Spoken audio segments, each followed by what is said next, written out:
Les crimes rituels, le phénomène reste entier au Gabon, en dépit de la lutte acharnée menée par les différents acteurs. Parfaite illustration, l'assassinat tout récemment de l'élève Pascal Cameroun Loco, dont le corps putréfié a été retrouvé dans une fosse septique. Mis à l'index, le Conseil national des rites et traditions du Gabon a nié toute implication. Dans la langue que je connais le mieux, le fang, on dit bah qui belbele fiang. Quand il faut faire la vérité, il faut faire la vérité. Les blagues ont des limites. Alors, nous avons commencé au Conseil des rites et traditions, il y a déjà plusieurs années,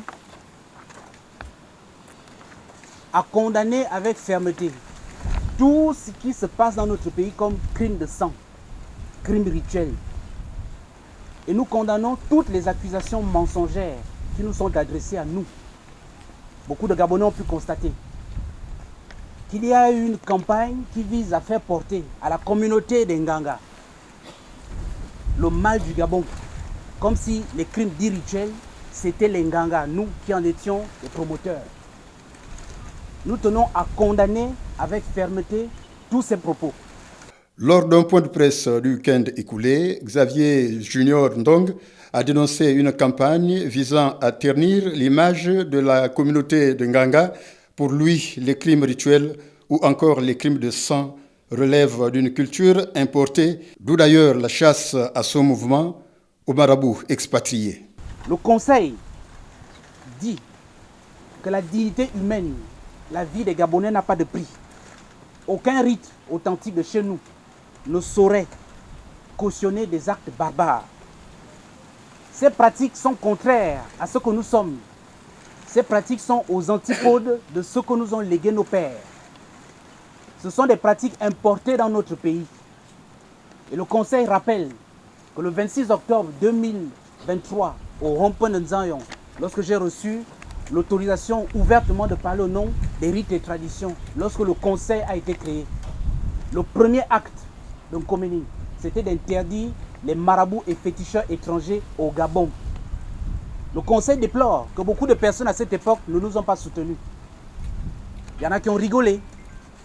Il y en a qui ont dit, bon, il a mangé l'iboga, il est fou. Il y en a qui ont pensé que c'est un jeu.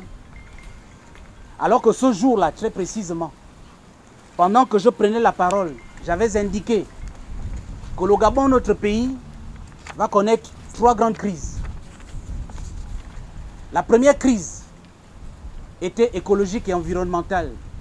Dès le 26 octobre, vous avez vu quelques jours plus tard, les ponts se sont cassés, les éboulements, les rivières sont descendues. Vous avez vu la nature au Gabon qui a réagi.